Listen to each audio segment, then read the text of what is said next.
సమయము, మనకు లేదు లేదు తరుణము. యేసు వచ్చు సమయము, లేదు లేదు తరుణము. సంఘమా నీవు దివిటీని వెలిగించి సిద్ధపడే కాలము, నీవు సిద్ధపడే కాలము. యేసు వచ్చు సమయము, లేదు లేదు తరుణము.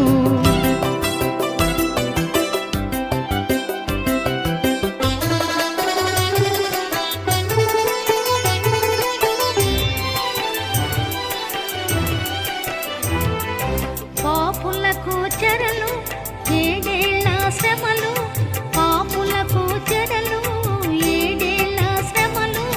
పరిశుద్ధులు ముందుగా పరము చేరు కాలము, ప్రవచనాలు నెరవేరి ప్రవచనాలు నెరవేరి కడవరి కాలం, ఇది కడవరి కాలం.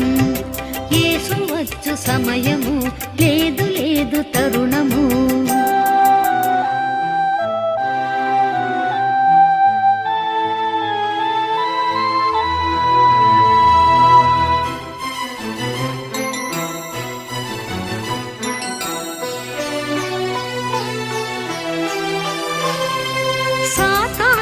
చెలరేగి గర్జించునులే, తల్లి తండ్రి అన్నలు కలహింతురులే. సంఘంలో శాంతి లేక అలమటించులే, సంఘంలో శాంతి లేక అలమటించులే. పరిశుద్ధులు ప్రభుని పేరు ప్రార్థించునులే. యేసు వచ్చు సమయము, మనకు లేదు లేదు తరుణము. యేసు వచ్చు సమయము, లేదు లేదు తరుణము. సంఘమా నీవు దివిటీని వెలిగించి సిద్ధపడే కాలము, నీవు సిద్ధపడే కాలము. యేసు వచ్చు సమయము, లేదు లేదు తరుణము. Praise the lord. హల్లెలూయా. క్రీస్తునందు ప్రియమైన దేవుని పిల్లలారా, మన ప్రభువైన యేసుక్రీస్తు నామములో మీ అందరికీ వందనాలు తెలియజేస్తున్నామండి. సమయంలో మనం ప్రార్థన చేసుకుని దేవుని వాక్యాన్ని ప్రారంభించుకుందాం. పరిశుద్ధుడైన తండ్రి, మీ ఘనమైన నామానికి స్తోత్రం. అబ్రహాము ఇస్సాకు యాకోబుల దేవ, మీరు మాతో ఉన్నందుకు స్తోత్రం చెల్లిస్తున్నాం తండ్రి. ఈ సమయంలో నీ ప్రజలతో మీరు మాట్లాడమని యేసయ్య నామములో అడుగుతున్నాం తండ్రి. ఆమేన్. క్రీస్తునందు ప్రియమైన దేవుని పిల్లలారా, మనం ప్రతి ఆదివారం ప్రకటన గ్రంథం నుంచి మనం ధ్యానం చేసుకుంటున్నాం. మరి ఈరోజు మనం చదువుకోబోతున్న వేదభాగం ప్రకటన గ్రంథం 8వ అధ్యాయం. మనం మొదటి నుంచి చూసినట్లయితే ప్రకటన గ్రంథం 8వ అధ్యాయం మొదటి నుంచి చదువుతున్నాను.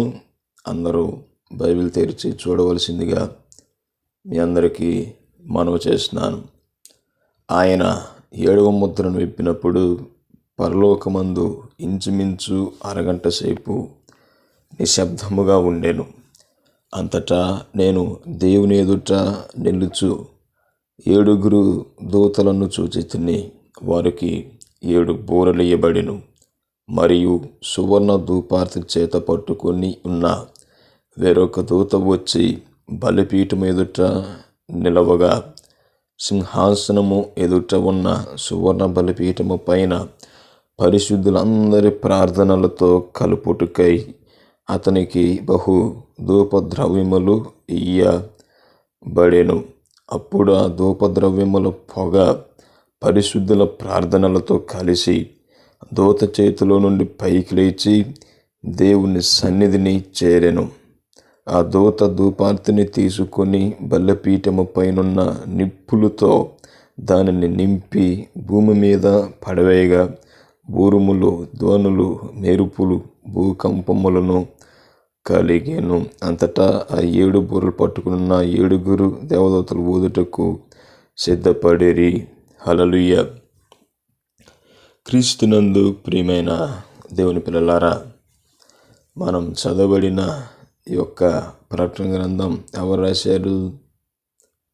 అపోస్తులుడైన యోహాను గారు రాసి ఉన్నారు. అయితే ఇక్కడ మనము జాగ్రత్తగా పరిశీలించినట్లయితే ఇంతవరకు మనం 6 ముద్రలను విప్పినట్టు మనం చూసి ఉన్నాం. ఇది చివరి ముద్ర.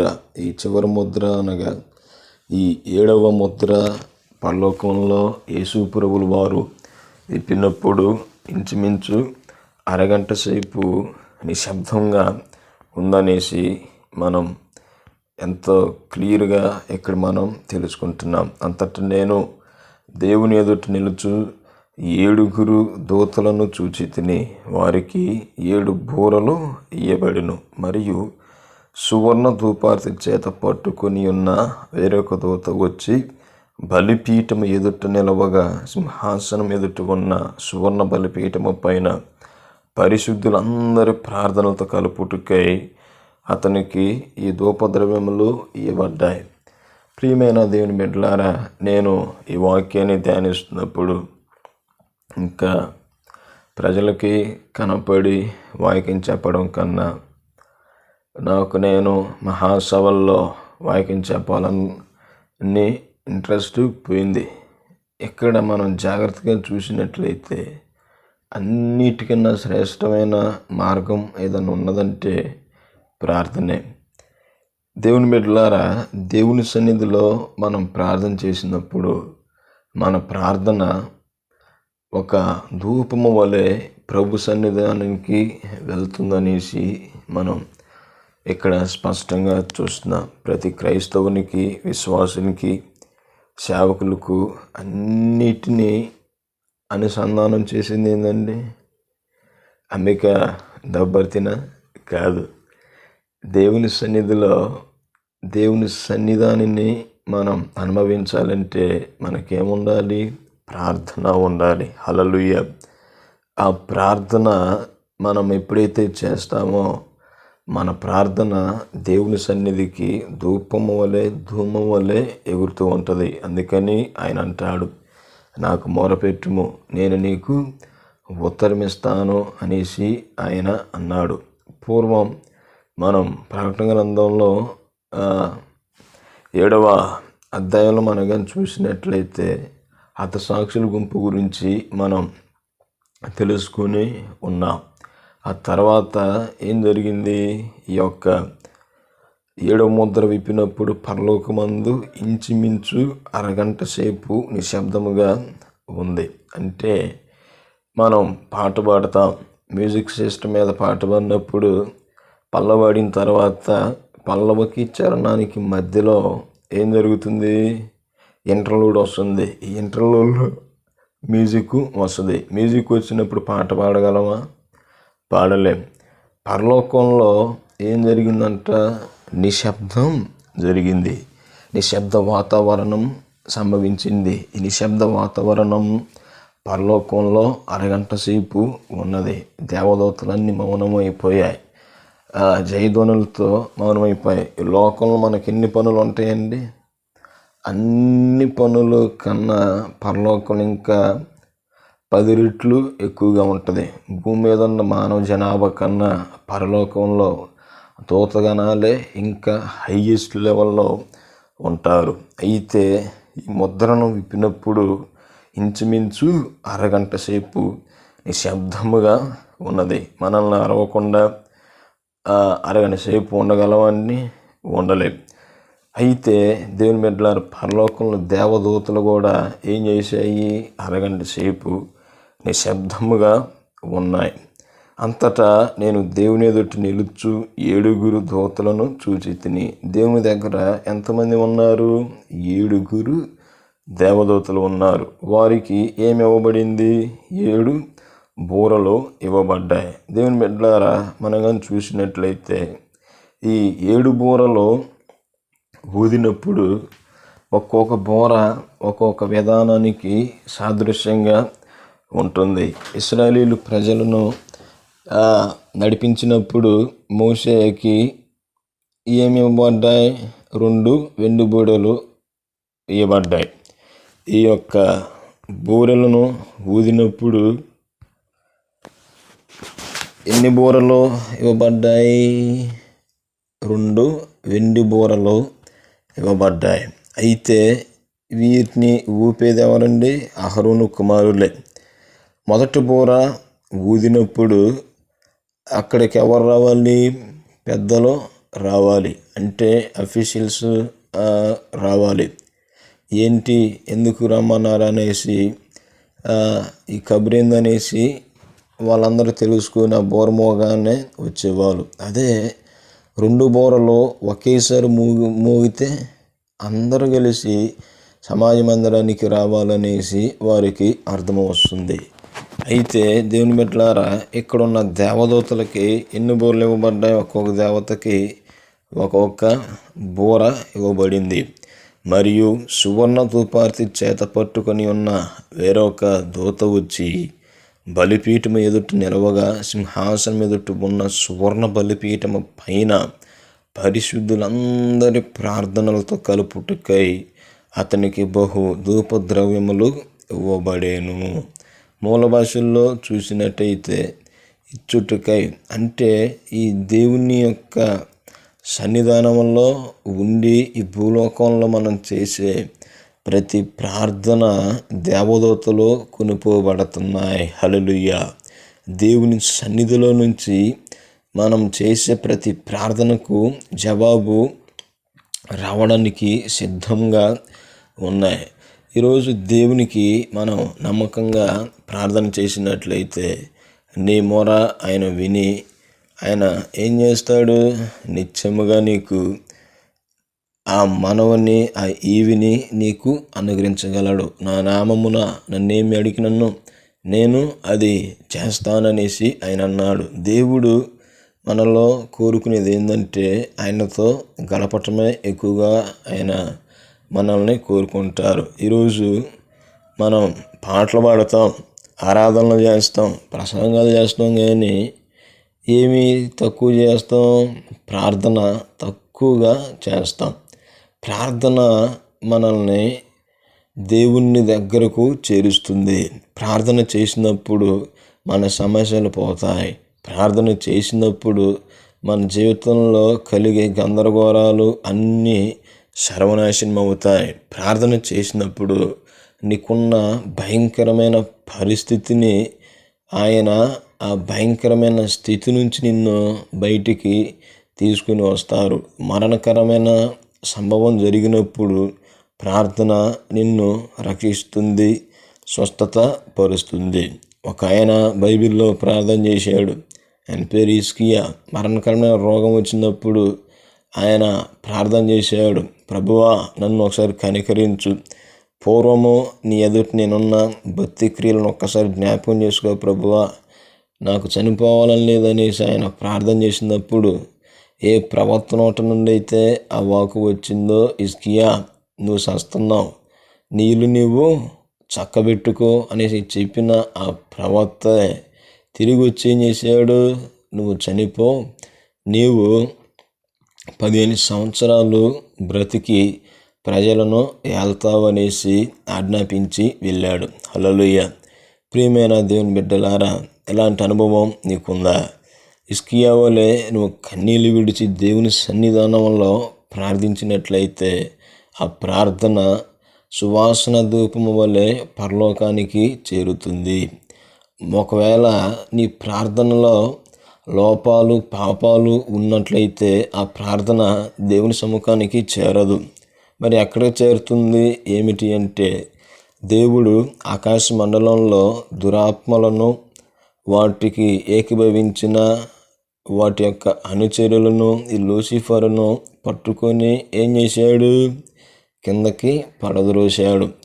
ఎందుకు ఆయన కిందకి పడద్రోశాడు అన్నదానిని మీకు ముందున్న రోజుల్లో చెప్తాను. మనకి సమయం చాలా తక్కువగా ఉన్నది. దేవుని సముఖంలో సాతాను గర్వించినందుకు ఆ గర్వించిన దానిని, దానికి ఏకీభవించిన దురాత్మలన్నిటినీ పడద్రోశాడు కిందకు. అయితే ఈ దురాత్మ శక్తులన్నీ ఆకాశ మండలంలో సంచారం చేస్తూ ఉంటాయి.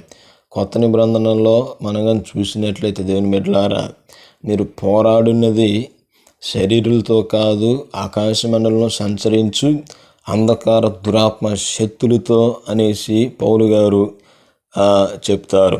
అయితే దేవుని బిడ్డలారా, మనం చేసే ప్రార్థన మరి ఈ యొక్క దురాత్మలో ఏం చేస్తాయంటే ప్రభు సన్నిధానానికి పోకుండా అడ్డుగా నిలుస్తాయి. దానియేలు ఉపవాసం ఉండి 21 days ఫాస్టింగ్ ప్రేయర్లో ఉంటాడు. ఆయన ప్రార్థన చేసినప్పుడు ఆయన ప్రార్థనకు ఎన్ని రోజులు ఆలస్యమైంది? 21 రోజులు ఆలస్యమైంది. ఎందుకు ఆలస్యమైందంటే ఆయన చేసిన ప్రార్థనని ఈ దురాత్మలో ఏం చేశాయి? దేవుని సముఖానికి పోకుండా అడ్డు పడినట్టు మనం చూస్తాం. ఆ తర్వాత ఈ గబ్రియేలు దూత దేవుని సముఖంలో నుండి ఆ ప్రార్థనను తీసుకొని జవాబు కోసం వచ్చినప్పుడు ఈ దురాత్మ అడ్డుకున్నప్పుడు మిఖాయేలు దూత వెళ్ళి ఈ గబ్రియేలు దూతకు సహాయం చేసినట్టు దానియేలు గ్రంథంలో మనం చూస్తాం. ప్రియమైన దేవుని బిడ్డలారా, ఈరోజు నువ్వు చేస్తున్న ప్రార్థనకు జవాబు రావాలంటే నువ్వేం చేయాలో తెలుసా? దేవుని సన్నిధిలో నిరంతరం ప్రార్థనలతో గడపాలి. నాకు మొరపెట్టుము, నేను నీకు ఉత్తరమిస్తాననేసి ఆయన చెప్పాడు. హల్లెలూయా. ప్రతి తెల్లవారుజామున లేచినప్పుడు దేవుని సముఖంలో మనం మోకరించి ప్రార్థన చేయాలి. మనం మధ్యాహ్నం వేళ భోజనానికి కూర్చున్నప్పుడు ప్రార్థన చేసుకుని భోజనం తినాలి. మనం పడుకునేటప్పుడు ప్రార్థన చేసుకుని పరుండాలి. దేవుని బిడ్డలారా, నడిచిన ప్రార్థన, కూర్చున్న ప్రార్థన నిరంతరము ఆయన సన్నిధులు మనం గడిపినప్పుడు మన ప్రార్థన సువర్ణ ధూపార్తి చేతబట్టుకొని ఆ దూత పరలోకానికి తీసుకుని వెళ్ళినట్లు మన ప్రార్థన దేవుని సముఖానికి వెళ్తుంది. దేవుని సముఖంలో మనం ఉన్నప్పుడు దేవుని సన్నిధి మనతో ఉంటుంది. 2-3 నా నామములో కూడి ఎక్కడైతే ప్రార్థించి ఏకీభవిస్తారో వారి మధ్యలో నేనుంటానని ఆయన సెలవిచ్చున్నారు. దేవుని బిడ్డలారా, మరి మనం చేసిన ప్రార్థన ఎందుకని జవాబు రావట్లేదంటే మన ప్రార్థనలో ఏదో లోపం ఉందనేసి మనం గ్రహించాలి. ప్రభు సన్నిధానానికి వచ్చినప్పుడు పాపాలను విడిచిపెట్టాలి. ఆ పాపాలను విడిచిపెట్టి దేవుని సముఖంలో నీవు కానీ ప్రార్థించినట్లయితే ఆ ప్రార్థనకు వెంటనే జవాబు వస్తుంది. ఇతరుల మీద కోపం ఎత్తుకొని అసమాధానముతో ఉండి ప్రార్థన చేసినట్లయితే ఆ ప్రార్థనకు జవాబు రాదు. యేసయ్య ఏమన్నాడు? నీవు బలి అర్పించినప్పుడు నీ ప్రతివానితో అసమాధానం నీకున్నడలా ఆ బలిని అక్కడే విడిచిపెట్టి ఆ ప్రతివానితో వెళ్ళి సమాధానపడుము, అప్పుడు వచ్చి నీవు బలిని అర్పించుము అనేసి ఆయన అంటున్నాడు. హల్లెలూయా. ప్రియమైన దేవుని బిడ్డలారా, ఈరోజు మనం తిడటానికి ముందు వస్తాం, కొడటానికి ముందు వస్తాం, ఏమండి? కానీ చేసిన తప్పుని ఒప్పుకోవటానికి వెనకంజలో ఉంటాం, క్షమాపణ చెప్పడానికి వెనకంజలో మనం ఉంటాం. అవునా కదా? కరెక్టే. ప్రియమైన దేవుని బిడ్డలారా, దేవుని సముఖంలో మనం ప్రార్థన చేసినప్పుడు ఈ ప్రార్థన ఎట్లా ప్రభు సన్నిధానానికి చేరుతుంది? సువర్ణ ధూపము వల్లే, హోమ ధూపము వల్లే, సువాసన ధూపం వల్లే వెళ్తూ ఉంటుంది. ఈ సువర్ణ ధూపము మన గుండెల్లో ఉండాలి. ఈ సువర్ణ ధూపార్తిని చేతబట్టుకొని దేవదూతలు మన దగ్గర నిలబడతారు. ఈ దేవదూతలు నిలబడ్డప్పుడు మనం ఏం చేయాలి? ప్రభు సముఖంలో ఆయన ఎదుట మన పాపాలను, మన రహస్య పాపాలను ఒప్పుకున్నప్పుడు ఆ ప్రార్థనకు వెంటనే జవాబు వస్తుంది. దేవుని బిడ్డలారా, దేవుని సముఖంలో మనం చేసే ప్రతి ప్రార్థన ఎన్నటూ వ్యర్థం కాదండి. దేవుని సన్నిధిలో మనం చేసే ప్రార్థన ఆయన ఎన్నడూ త్రోసివేసేవాడు కాదు. మన ప్రార్థన ఎట్లా ఉండాలంటే దేవుని సింహాసనం చేరిందా లేదా అన్నదానిని మనం ఆలోచించుకొని ఉండాలి. దేవుని బిడ్డలారా, మరి భూలోకంలోనే బలిపీఠాలు ఉన్నాయా అంటే భూలోకంలో లేదండి. పరలోకంలో దేవాలయం ఉన్నది. ఆ దేవాలయంలో యాజకత్వం వహించే వాళ్ళు ఉన్నారు. ఆ దేవాలయంలో పరిచర్య చేసేవాళ్ళు ఉన్నారు. దేవుడి సింహాసనం ఎదుట దూతలు ఉన్నాయి. దేవుని సముఖంలో దూతలు ఉన్నాయి. దేవుని బలిపీఠము ఉన్నది. ఆ బలిపీఠం ఎదుట యాజకత్వం జరుగుతుంది. హల్లెలూయా. పరలోకంలో మరి వీటిని గురించి ఎవరు చూశారు? అపోస్తలుడైన యోహాను గారు చూశారు. పరలోకంలో మానవుల కంటే దేవదూతల జనాభా కోటాను కోట్లుగా ఉన్నది. భూలోకంలో జరిగే పనుల కన్నా పరలోకంలో జరిగే ఇంకా గొప్ప పనులు అక్కడ ఉన్నాయి. భూలోకంలో జరిగే రాజకీయాలు, పలుకుబడుల కన్నా పరలోకంలో జరిగే ఇలాంటి పౌర హక్కులు పరలోకంలోనే ఉన్నది. మన యొక్క పౌరసత్వం ఎక్కడ కాదు, పరలోకంలో మన పౌరసత్వం ఉన్నదనేసి ఇక్కడ మనకి దేవుని లేఖనాలు సెలవిస్తున్నాయి. ప్రియమైన దేవుని బిడ్డలారా, ఈ లోకంలో మనం చనిపోతే మనం ఎక్కడ కళ్ళు తెరుస్తాం? దేవుని సముఖంలో కళ్ళు తెరుస్తాం. ప్రియమైన దేవుని బిడ్డలారా, అంటే ఈ పరలోక దర్శనాన్ని ఎవరు చూస్తున్నారు? అపోస్తలుడైన యోహాను గారు చూస్తున్నారు. మరి ఈ యొక్క బలిపీఠం నమూనా మరి భూమి మీద ఎవరు కట్టారంటే, వీటిని ఎవరు మొదటగా చూశారంటే మోషే గారు చూశారు. అదేంటి అండి, యోహాను కదా పరలోకం చూసిందంటే కాదు, మోషే చూశాడు. మనం నిర్గమాకాండంలో చూసినట్లయితే మోషే ఎక్కడికి వెళ్ళాడు? ఈ యొక్క ఐగుప్తు నుండి వచ్చిన తర్వాత సీనాయి పర్వతం మీదకు వెళ్ళాడు. హల్లెలూయా. ఈ సీనాయి పర్వతం మీద ఆయన 40 దినాలు ఉపవాసం ఉండి దేవునితో గడిపాడు. ఈ గడిపినప్పుడు మొదటి రోజు దర్శనం లేదు, రెండవ రోజు దర్శనం లేదు, మూడవ రోజు దర్శనం లేదు, నాలుగవ రోజు దర్శనం లేదు, 5, 6 గడిచిపోయాయి. అయినా దేవుడే మాట్లాడట్లేదు. 7వ దినం నుంచి ప్రభువు మోషేతో మాట్లాడటం ప్రారంభించాడు. హల్లెలూయా. ప్రభు దర్శనం మోషేకి కానరావటం జరిగింది.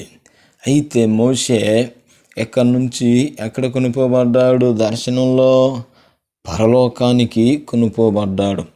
ఈ పరలోకంలో భూమి మీద ఈ సన్నిధానం ఎట్లా నిర్మించాలి, ప్రత్యక్షపు గుడారం ఎట్లా నిర్మించాలి, ఏ మూలన ఏ దిశలో ఏది ఉండాలి, ఎవరు వీటికి సేవ చేయాలి, మొత్తం దర్శనం అంతా మోషే గారు చూశారు. హల్లెలూయా.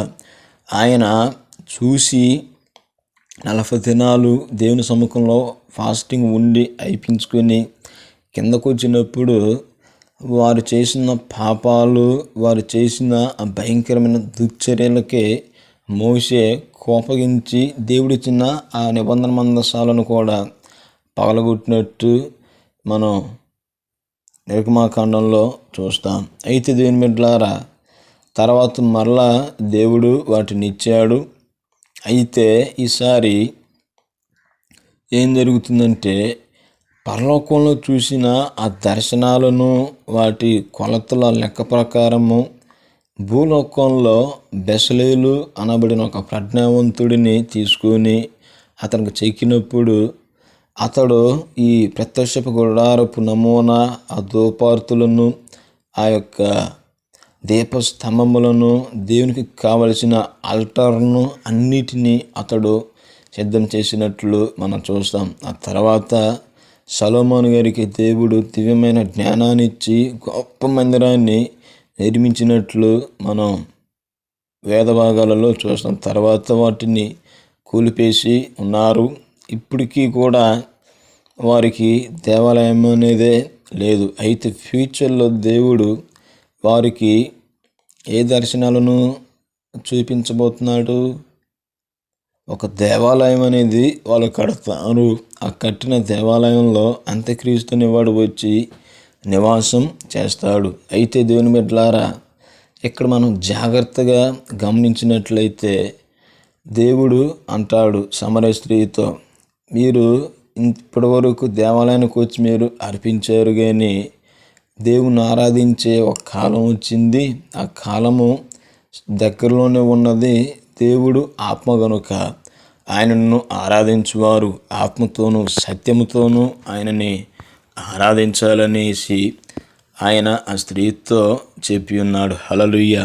ప్రియమైన దేవుని బిడ్డలారా, దేవునికి మనం ప్రార్థన చేసినప్పుడు వేషధారుల వల్లే ప్రార్థించకూడదు.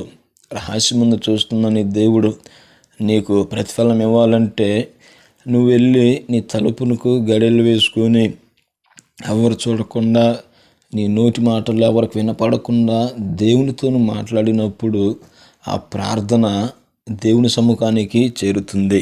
హల్లెలూయా. దేవుని సముఖానికి చేరినప్పుడు దేవుడు నీ మొర విని నిన్ను నిత్యముగా నీకు జవాబును అనుగ్రహించగలడు. ఈ ఆదివారం ఉదయకాలం సమయంలో దేవుని బిడ్డలారా, నువ్వు దేవుని సముఖంలో నీకు చేస్తున్న ప్రతి ప్రార్థన ఎన్నటికీ వ్యర్థమైపోదు. మరి ఈ వ్యర్థమైపోకుండా ఉండాలంటే మనం ఏం చేయాలి? ప్రభు సన్నిధానంలో పశ్చాత్తాపంతో మనం ప్రార్థన చేయాలి. మనం విరోధులందరినీ మనం ఏం చేయాలి? క్షమించాలి. నువ్వు క్షమించినప్పుడు ఈ పాపాలు కూడా క్షమించబడతాయి. పేతురు అంటాడు, ప్రభువా మాడలా ఎవడన్నా అపరాధం చేస్తే వాడిని ఎన్ని మార్లు క్షమించాలి? ఒకసారి 7 మార్లు అన్నప్పుడు 72,000 సార్లు అయినా సరే అతన్ని క్షమించాలి అనేసి అంటాడు. ప్రియమైన దేవుని బిడ్డలారా, అంటే అన్ని సార్లు కూడా అతన్ని నిత్యం క్షమాపణతోనే మనం చెప్పి ఉండాలి. ఒకసారి ఈ క్రిస్మస్ మూమెంట్లో ఏం జరిగిందంటే, మా చర్చికి కొంతమంది పిల్లలు వచ్చారు. ఈ పిల్లలు వచ్చినప్పుడు అల్లరి చేస్తున్నారు. అల్లరి చేయొద్దనేసి నేను వారించిన ఆ పిల్లగాడు అల్లరి చేస్తున్నాడు. అతన్ని చిన్న దెబ్బ కొట్టానండి, అల్లరి ఎందుకు చేస్తున్నావు అని. తర్వాత నేను ఒక ప్రేయర్కి వెళ్ళినప్పుడు మనసు భయంకరంగా బాధకు గురైపోయింది. ఎందుకు అబ్బాయిని కొట్టాను అనేసి నిర్ముఖంగా వెళ్ళాను. చర్చిలో కూర్చున్నా సరే మనసు అంతా ప్రేరేపణ అబ్బాయి మీదే ఉన్నది. ఆ చర్చిలో కూడా వదిలేసి నేను అక్కడ మెసేజ్ కూడా ఏం చెప్పలేదండి. అక్కడే బ్యాగ్ పెట్టేసి ఆ బాబు కోసం వచ్చామని ఎక్కడ ఉన్నాడో ఎతికి అబ్బాయిని దగ్గర తీసుకొని అబ్బాయికి సారీ చెప్పి అబ్బాయికి కొనిపించి సంతోషమేననేసి నిన్ను కొట్టాను, నన్ను క్షమించి సారీరా అనేసి చెప్పాను. ప్రియమైన దేవుని బిడ్డలారా, ఎప్పుడైతే అలా చెప్పానో గుండెల్లో భారం అంతా తొలగిపోయింది. హల్లెలూయా. ప్రియమైన దేవుని బిడ్డలారా, ఎట్లా మనం కూడా ఒకరి ఎడలో ఒకరు ఏం చెప్పుకోవాలండి? క్షమాపణ చెప్పుకొని మనం ప్రార్థించినట్లయితే ఆ ప్రార్థనకు జవాబులు దేవుడు మనకి ఇస్తాడు. ఈ యొక్క వాక్య సందేశం దేవుడు మీ గుండెల్లో ఫలింపజేయాలని ఆ ప్రభువుని సన్నిధానంలో మనమందరము ఎట్లా ఉండాలి? పరిశుద్ధమైన ప్రార్థనలు చేసినప్పుడు దేవదూతలు మన ప్రార్థనలను తీసుకుని వెళ్ళి ఆ బలిపీఠం ఎదుట ఉంచుతుంది. ఆ ఉంచినప్పుడు దేవుడు వాటిని పరిశీలించి మనకి జవాబులను పరలోకం నుంచి ఆయన మనకి పంపుతాడు. మిగిలిన వాక్య భాగాన్ని మనం నెక్స్ట్ వీక్ ధ్యానం చేసుకుందాం. కావున ఈ మాటలు మీ హృదయాలలో స్థిరపరచబడును గాక. ఆమేన్, ఆమేన్, ఆమేన్. హల్లెలూయా. ప్రార్థన చేసుకుందాం. పరిశుద్ధుడైన తండ్రి, ఘనమైన నామానికి స్తోత్రం. అబ్రహాము ఇస్సాకు యాకోబుల యొక్క దేవా, మీరు మాతో ఉన్నందుకు స్తోత్రం తండ్రి. ఎందరైతే వాక్య సందేశాలను విన్నారు అందరినీ దీవించి ఆశీర్వదించమని యేసయ్య నామములో ఈ ప్రార్థన పాదాల చెంత సమర్పిస్తున్నాం తండ్రి. ఆమేన్, ఆమేన్, ఆమేన్.